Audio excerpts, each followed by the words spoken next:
Již máme připravený celý plán pro klienta. Teď se dostáváme k výstupu, který klientovi budeme tisknout.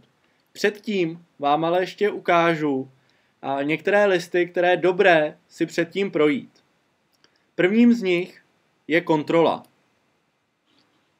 Pokud máte nějaké podřízené, kteří s moneyplánem začínají a chcete mít kontrolu nad tím, že opravdu doporučuji klientovi kvalitní plán, řeší všechny jeho situace a tak dále, tak je dobré tady ten list po nich vždy požadovat, aby vám ho ukázali. Zde máte přehled jednotlivých cílů, jaké klient má, jaké má cash flow, shrnutí, jak zajištěný příjem by měl mít podle výpočtu, jak je doporučený tento příjem, ochranu majetku, jestli zapotřebí, aby byla řešená, jestli poradce ji navrhl, a pak jednotlivé doporučené řešení, co by měl klient založit, zrušit, změnit a tak dále. Toto můžete použít i při jednání s klientem, kdy klient některé služby nechce řešit, ale vy mu je doporučujete. Můžete klientovi říct, dobře, já vám je tady navrhuji například, abyste si spořili 3000 Kč na stáří, ale vy je nechcete. Takže já tady teda škrtnu tento řádek, že ho nechcete řešit, a vy mi se tady můžete podepsat, že o tom víte, že pokud tyto peníze dávat nebudete, tak ve stáří nebudete mít dostatek financí na to, abyste měl na potřebné věci jako bydlení, jídlo a tak dále, o kterých jsme se bavili. Dále zde máme list srovnání. Srovnání slouží k tomu, abyste mohli klientům ukázat, proč při spoření na důchod jste zvolili právě vaše řešení. Zde vidíme, že průměrně by měl klient podle vašeho návrhu odkládat 5525 Kč měsíčně. Samozřejmě z začátku je to míň, poté co doplatí hypotéku, jak se částka zvýšila, ale průměr je takovýto. My vidíme, že pokud by klient dával 5525 Kč do transformovaného penzijního fondu, tak si cíl splní pouze na 54%. Pokud by se ho chtěl splnit taky na 93%, tak už by musel dávat 27 500. Na to, jaká by tato částka měla být, musíte bohužel přijít stylem pokus omyl, jestli například 30 000 zjistíte, že by bylo moc, už by si klient splnil na 97% a podle vašeho řešení jenom necelých 94%. A 27 500 je tedy zhruba přibližně těmto 5,5 tisícům podle vašeho řešení. U stavebního spoření by to bylo 23 500, 14 800 v případě 30 000 v případě stavebního spoření, 23 500 v případě spořícího účtu, 14 800 v případě peněžního trhu, fondů peněžního trhu. A pokud by si chtěl peníze klient nechávat doma, tak by si musel dávat 41 000 Kč měsíčně. Čím je to způsobeno? Například stavební spoření je tady počítáno tak, že klient by si na něj odkládal celou dobu, než půjde do důchodu. A v momentě, kdy půjde do důchodu, tak jelikož věří jenom stavebního spoření a z toho nemůže vybírat postupně, tak by celou částku vybral, tu si nechal doma, nebo na běžném účtě, kde není úrok, a pouze z ní odčerpával peníze, které potřebuje.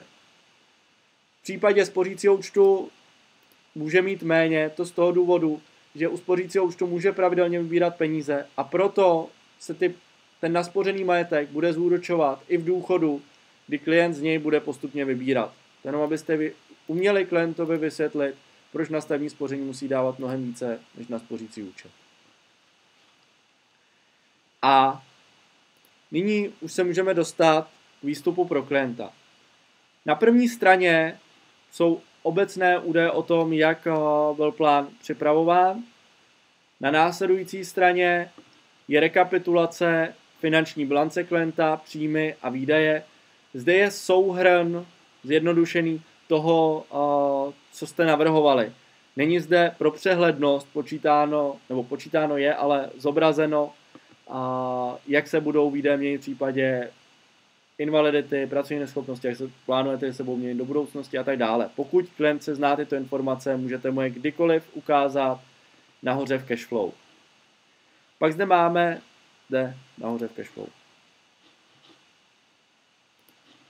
Pak zde máme plánovaný příjem od státu a graficky znázorněnou bilanci. Na dalším listu vidíme strukturu finančního plánu, že klient musí řešit plány do budoucna, finanční svobodu, ale také ochranu majetku a zajištění příjmu. A přesně z těchto 4 hlavních částí se skládá i finanční plán. Nejprve zde máme cíle, které by klient chtěl mít, rekapitulace toho, co jste již zadávali. A následně, jak by si cíle splnil podle současného portfolia. Zde vidíme, že by si nesplnil nic a to je z toho důvodu, že všechny peníze, které klient by naspořil, tak by ani nestačily na finanční svobodu. My si můžeme ukázat, jak by se tady to změnilo, když by klient si na nějaký z těch cílů již šetřil. Když v současném portfoliu například zde dáme, že si klient šetří právě například na koupi bydlení a uvažuje, že tyto peníze vybere v roce 2018. Teď, když se podíváme do tisku, tak již vidíme, že na 66%, už 80 000, by měl právě na koupi bydlení.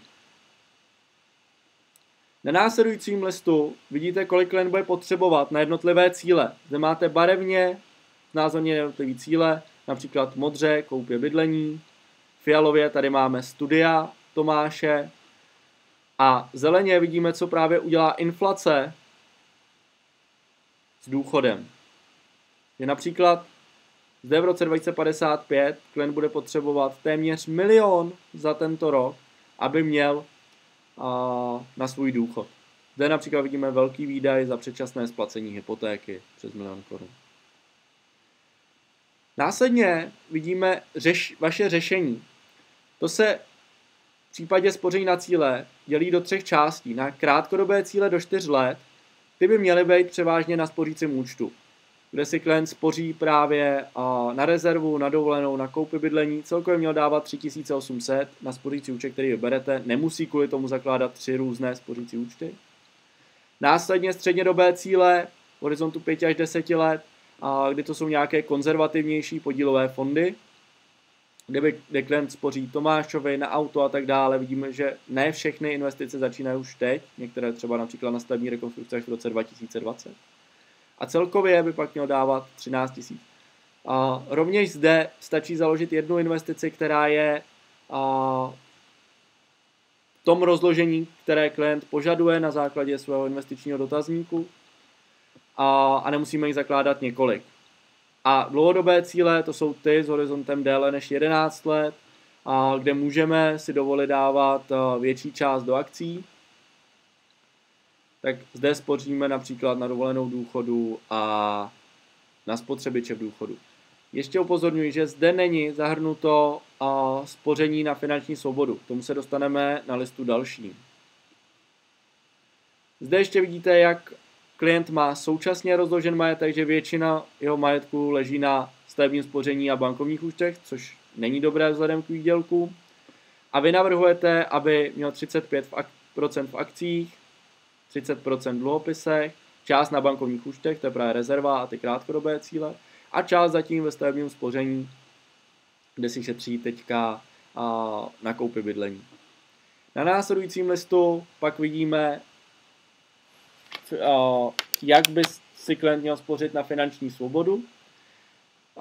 Klient požaduje 28 000 měsíčně od svých 63 let. Počítáme s růstem cen zhruba 2,5%, ale růstem starobních důchodů o trošku nižší.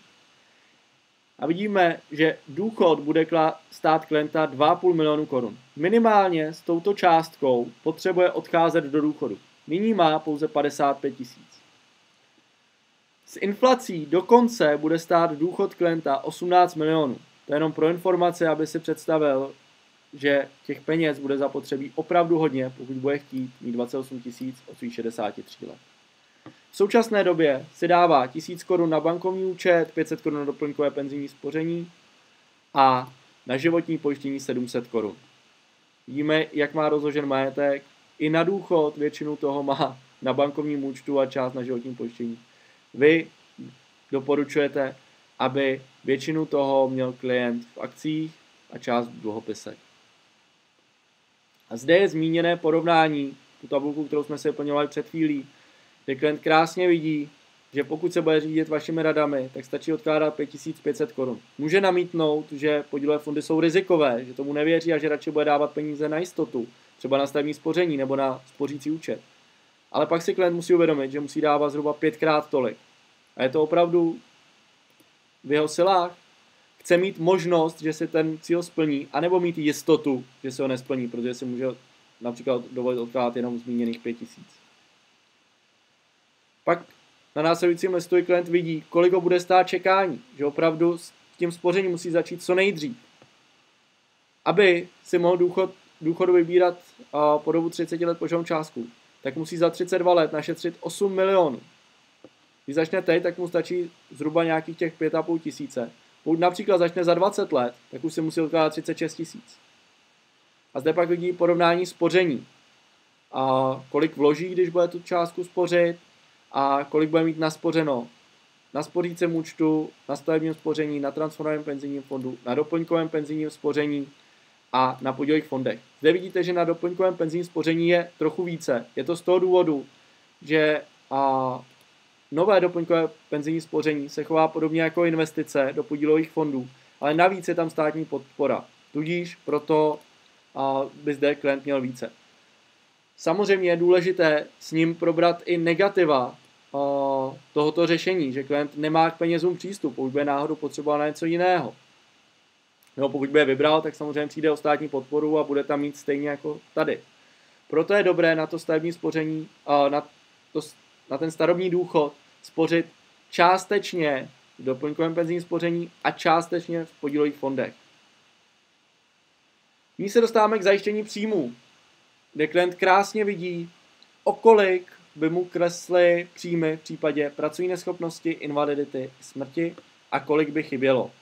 Následně, jaké je vypočtené zajištění a co navrhujete vy.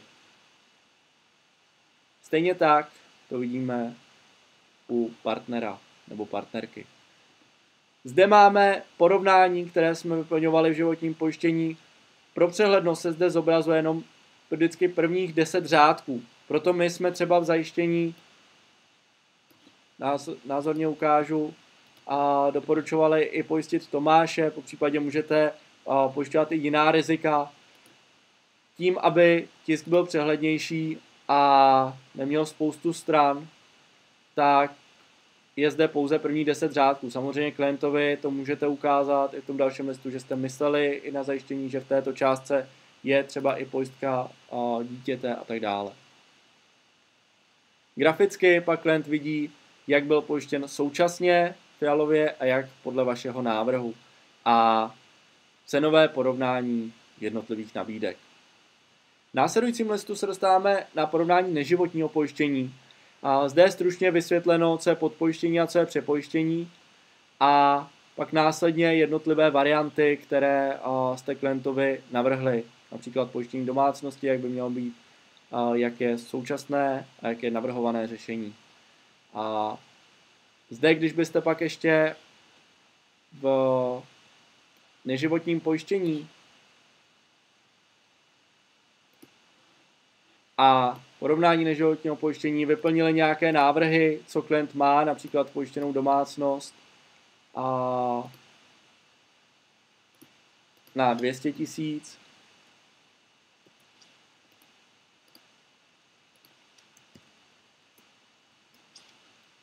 a vy navrhujete, aby ji měl pojištěnou na zmiňovaných 250 000. Cena v současné době je 800 korun ročně a vy navrhujete 1000 korun ročně a spoluúčast je 5%. Tak přesně tyto údaje se pak automaticky propíší i do tisku.